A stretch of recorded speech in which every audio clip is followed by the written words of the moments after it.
Good morning. সকালে উঠে কাজ করতেছিলাম। আজকে মের 4 তারিখ, অলমোস্ট সামার।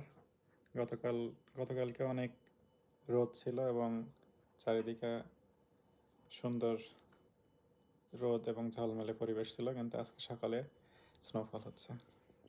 এটাই ফিনল্যান্ডের weather, very unpredictable. Let me show you.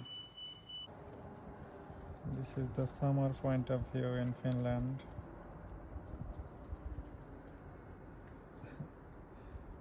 গতকালকে সুন্দর রোদ, কিন্তু আজকে স্নোফল।